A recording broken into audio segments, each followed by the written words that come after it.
Hai guys, welcome to Teguh Story Channel. Apa kabar sahabat onlineku? Semoga sehat dan bahagia selalu, serta selalu dalam lindungan Allah. Di video ini aku akan menceritakan sebuah kisah yang terjadi di Istanbul, Turki, di mana seorang jurnalis, juga seorang pengkritik negara Arab Saudi, dia dihabisi dan dimutilasi di dalam kantor konsulat Arab Saudi di Turki. Kejadian ini terjadi pada tanggal 2 Oktober 2018 silam. Jamal Khashoggi lahir pada tanggal 13 Oktober 1958 dan kurang lebih berusia 59 tahun. Dia adalah seorang jurnalis Arab Saudi, pengarang, dan mantan manajer umum dan kepala editor Al Arab News Channel. Khashoggi sendiri adalah figur yang unik karena latar belakangnya yang kompleks. Dia berasal dari keluarga yang dekat dengan kerajaan Saudi. Dia juga pernah sangat dekat dengan gembong teroris Osama bin Laden dan kemudian berubah menjadi salah satu pengkritik rezim Saudi yang paling keras. Dalam opini terakhir yang ditulisnya untuk The Washington Post tempatnya bekerja, Khashoggi mendesak dibukanya kebebasan pers di Timur Tengah. Dia juga menuliskan bahwa dunia Arab kini terkungkung dalam tirai besi yang diterapkan bukan oleh aktor-aktor eksternal, tetapi oleh kekuatan-kekuatan domestik yang bersaing merebut kekuasaan. Kita membutuhkan sebuah platform untuk mendengungkan suara-suara Arab. Khashoggi sendiri bukanlah orang asing di antara keluarga kerajaan Saudi. Dia masih memiliki darah Turki.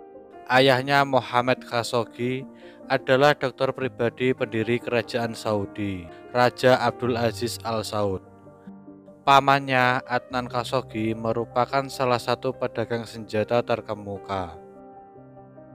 Setelah lulus dari Indiana State University di AS pada tahun 1982, dia mulai bekerja untuk beberapa media di negara asalnya. Ia pernah menjadi wartawan Saudi Gazette dan Al-Sharq Al-Aswad. Ketika dikirim ke Afghanistan untuk meliput perang melawan Uni Soviet, foto Khashoggi yang sedang memanggul senjata dan mengenakan busana tradisional Afghanistan menyebar luas. Khashoggi sendiri tak terlibat dalam perang, tetapi dia mengakui bersimpati terhadap perjuangan para mujahidin yang dalam perang melawan Uni Soviet itu didukung oleh pemerintah Saudi serta Badan Intelijen AS CIA.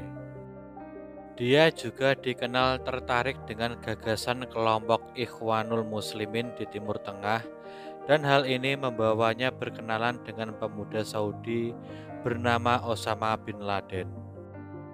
Sebagai wartawan muda, Khashoggi beberapa kali mewawancarai Osama bin Laden. Dari sana namanya semakin dikenal dunia internasional. Tetapi pada era 90-an, dia mulai menjauhi Osama bin Laden yang mulai mengampanyekan kekerasan terhadap Barat. Khashoggi menghabiskan masa mudanya dengan mempelajari agama Islam dan kemudian lebih dekat dengan gagasan liberal. Dia juga pernah sangat dipercaya oleh pemerintah Saudi. Meski pada tahun 2003, dia juga pernah dipaksa mengundurkan diri dari jabatannya sebagai redaktur pelaksana surat kabar Al-Watan setelah menjabat selama 54 hari. Dia juga pernah sangat dekat sekali dengan Pangeran Turki Al-Faisal yang memimpin Badan Intelijen Saudi selama lebih dari 20 tahun. Ketika Pangeran Faisal ditunjuk sebagai duta besar Saudi untuk AS pada tahun 2005, Khashoggi diminta untuk menjadi salah satu pembantunya dan dibawa serta ke Washington. Lalu pada tahun 2007, dia kembali bekerja untuk harian Al-Watan. Dia bekerja di surat kabar itu kurang lebih selama 3 tahun sebelum akhirnya dipecat karena dalam kata-katanya sendiri, yaitu gaya editorial yang melewati batas karena mendorong diskusi serta perdebatan di tengah masyarakat. Jamal Khashoggi juga dekat dengan konglomerat Saudi, yaitu Pangeran Al-Walid bin Talal. Keduanya meluncurkan stasiun televisi Al-Arab pada 1 Februari 2015 di Manama, Bahrain. Tetapi di hari yang sama, kurang dari 24 jam beroperasi, stasiun TV itu ditutup oleh pemerintah Bahrain, yang merupakan salah satu sekutu terdekat Riyadh. Jamal Khashoggi sebenarnya mempunyai keluarga, punya anak, punya istri. Namun pada tahun 2017, dia dilarang menulis dan pergi mengasingkan diri ke Amerika. Istrinya dipaksa menceraikannya dan Jamal kemudian memiliki tunangan lagi bernama Hetis Cengiz. Khashoggi menjadi kontributor untuk Washington Post, di mana dia menulis 20 kolom bernada keras pada tahun sebelum dia meninggal. Ketika dia menjadi editor di bidang kerajaan, dia akan melewati garis merah, dan dia terus membuat dirinya terlibat masalah gara-gara menyuarakan pendapatnya. Kebanyakan kritik yang dilayangkan Khashoggi diarahkan kepada putra mahkota yang baru, Mohammed bin Salman atau disingkat MBS. Dia dikagumi oleh banyak orang barat. Dia dianggap sebagai reformis dan membawa gelombang modernisasi dengan visi yang baru untuk negaranya. Namun, di kampung halamannya di Arab Saudi, dia menindak perbedaan pendapat dan Khashoggi menyoroti kasus tersebut di halaman The Post. Hal ini membuat putra mahkota MBS menjadi jengkel dan menyuruh bawahannya untuk melakukan sesuatu atas masalah yang diperbuat Khashoggi itu. Lalu pada suatu hari, Khashoggi dan tunangannya Cengiz mendatangi kantor konsulat untuk mengurus surat-surat pernikahannya. Khashoggi masuk sendiri ke dalam kantor konsulat dan Cengiz menunggu di luar. Setelah beberapa saat, Khashoggi keluar dari kantor konsulat dan memberitahu Cengiz kalau dia diterima dengan baik oleh pejabat konsulat dengan menawarinya minum teh, dan dia disuruh kembali lagi untuk mengambil surat-suratnya. Namun ternyata setelah Khashoggi pergi, ada beberapa panggilan telepon ke Riyadh, Arab Saudi, dan semua percakapan itu terekam oleh intelijen Turki. Yang menarik dengan panggilan-panggilan telepon ini adalah mereka merujuk kepada Khashoggi sebagai salah satu orang yang tengah dicari. Panggilan pertama tertuju kepada salah satu bawahan MBS yang paling berkuasa bernama Saud Al-Qahtani. Al-Qahtani sendiri telah diduga terlibat dalam kasus penahanan dan penyiksaan para pemberontak di Saudi, seperti aktivis perempuan yang berani mengemudi sebelum larangan dicabut dan orang-orang penting yang dicurigai tidak loyal. Dalam tulisannya, Khashoggi menuduh Qahtani menjalankan sebuah daftar hitam bagi sang putra mahkota. Terdapat rekaman setidaknya 4 panggilan telepon pada 28 September antara kantor konsulat dengan Riyadh, termasuk perbincangan antara konsulat jenderal dengan kepala keamanan Kementerian Luar Negeri yang mengatakan kepadanya sebuah misi sangat rahasia atau tugas nasional yang tengah direncanakan. Pada tanggal 1 Oktober 2018, 3 pegawai intelijen Arab Saudi terbang ke Istanbul. Diketahui bahwa 2 di antara mereka merupakan bawahan putra mahkota.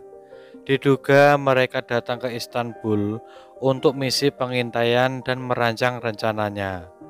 Menurut Martin Ertos, seorang pakar intelijen, dia mengatakan bahwa Dinas Intelijen Negara Arab Saudi menjadi lebih agresif setelah Mohammed bin Salman menjadi putra mahkota.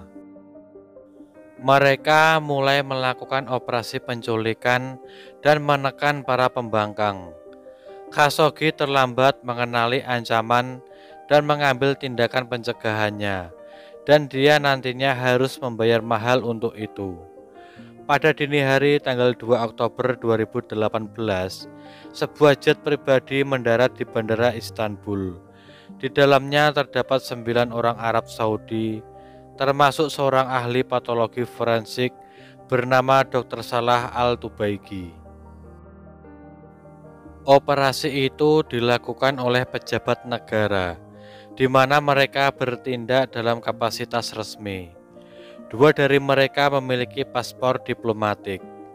Menurut Ertos, misi seperti ini adalah sebuah operasi khusus dan akan membutuhkan persetujuan dari Raja Arab Saudi atau putra mahkota.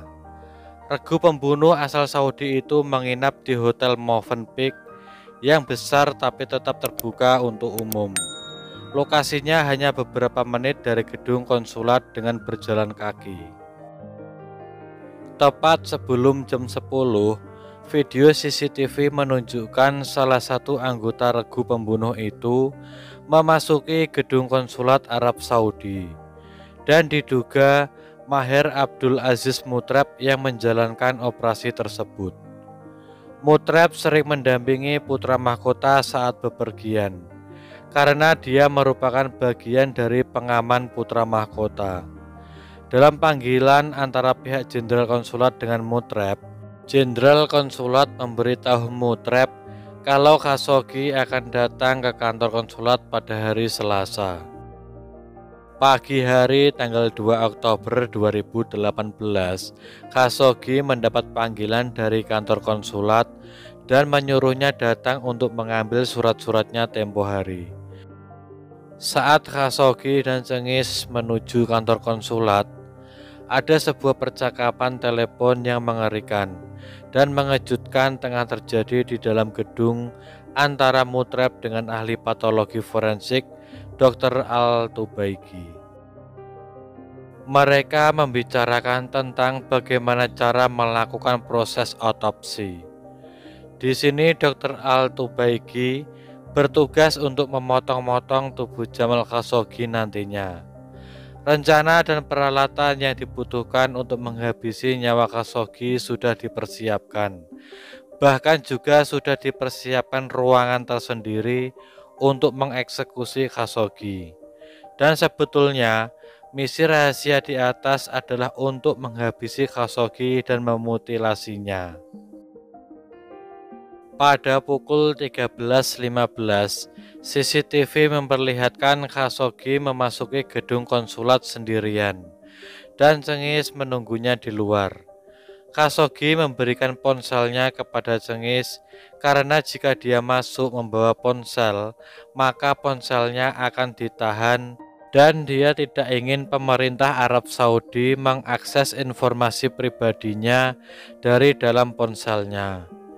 Dia memberikan ponselnya kepada Cengiz sembari mengucapkan, "Sampai nanti sayang," seolah-olah dia sedang berpamitan.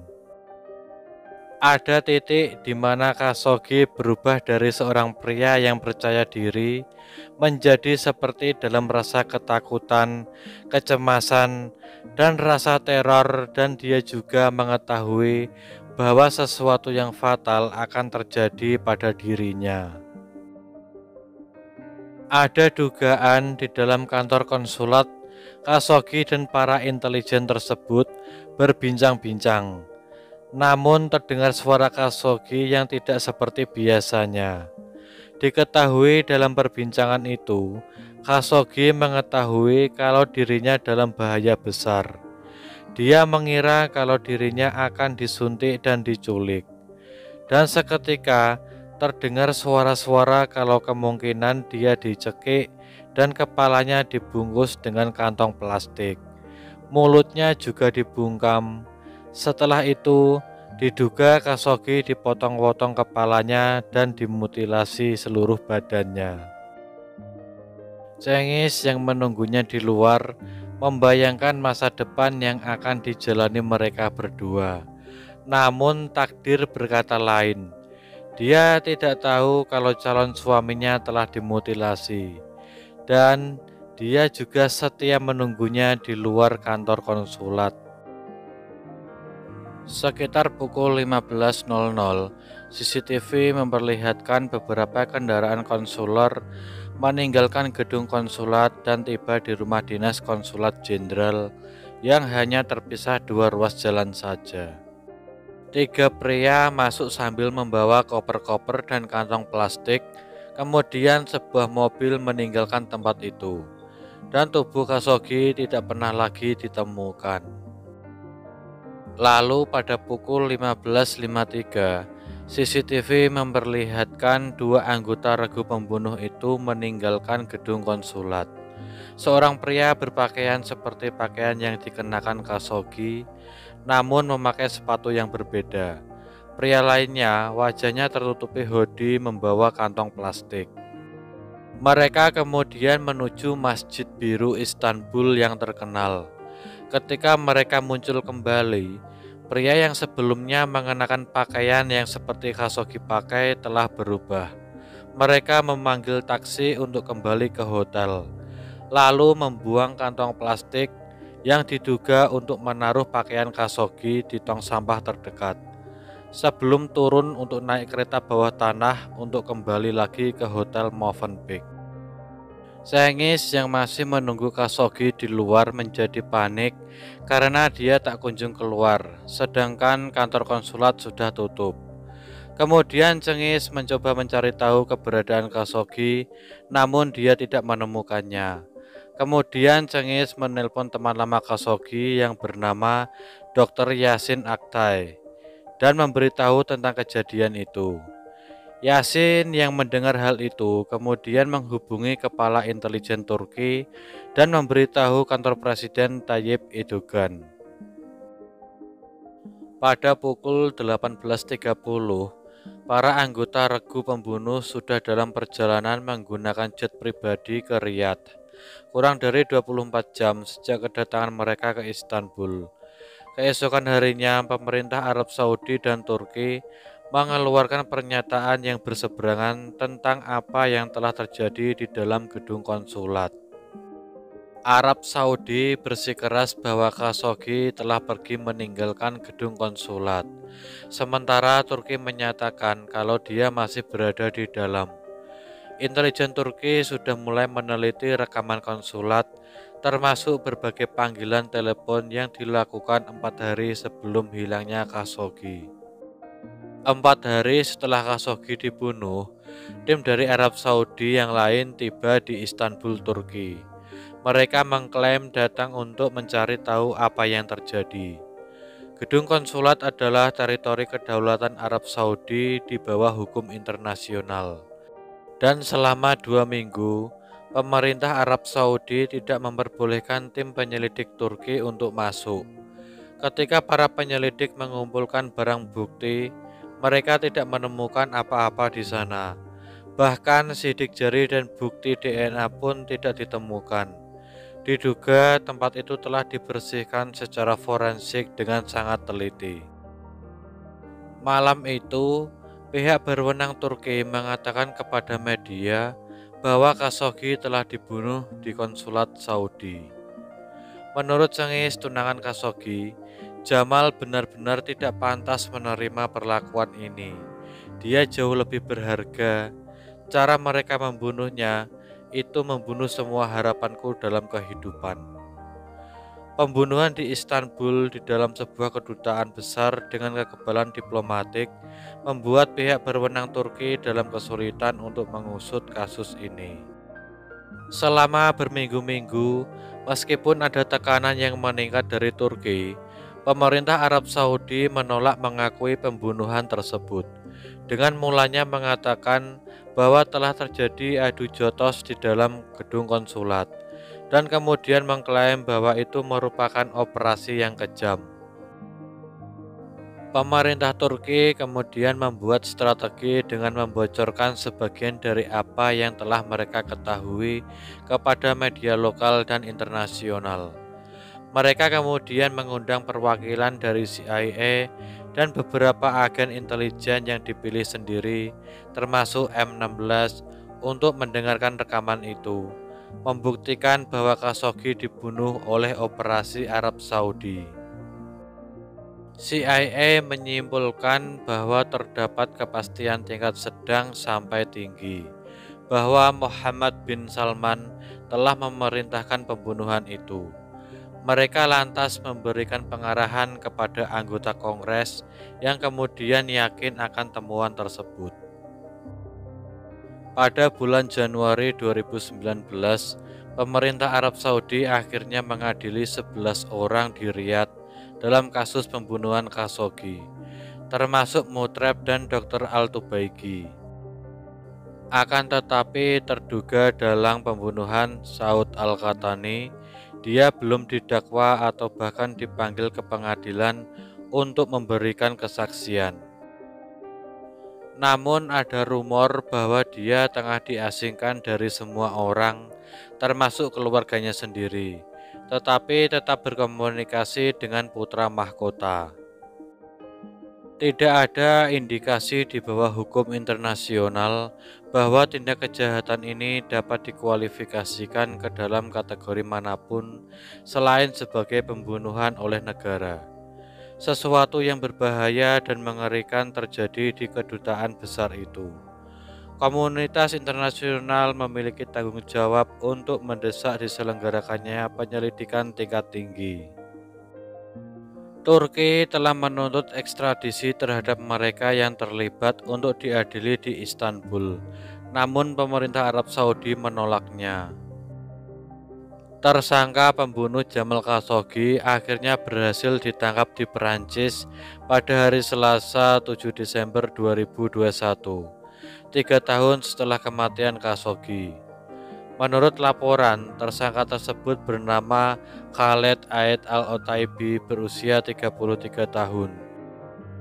Setelah melakukan pembantahan berulang kali, Saudi mengakui Khashoggi dibunuh di dalam gedung konsulat di Istanbul, Turki.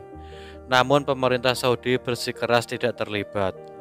Pemerintah Saudi menyebutkan pembunuhan ini dilakukan di luar perintah. Sejak saat itu, Saudi menahan belasan warganya yang diduga terlibat pembunuhan Khashoggi. Dari kasus ini juga, 5 pejabat tinggi Saudi yang terlibat dipecat dan beberapa orang lainnya telah dihukum mati. Berita kematian jurnalis terkemuka asal Arab Saudi ini menyebar ke penjuru dunia termasuk Indonesia. Sekian dari kisah ini. Bagaimana menurut teman-teman tentang kasus ini? Bisa komen di bawah. Dan semoga kita bisa mengambil hikmah dari kasus yang aku bawakan hari ini.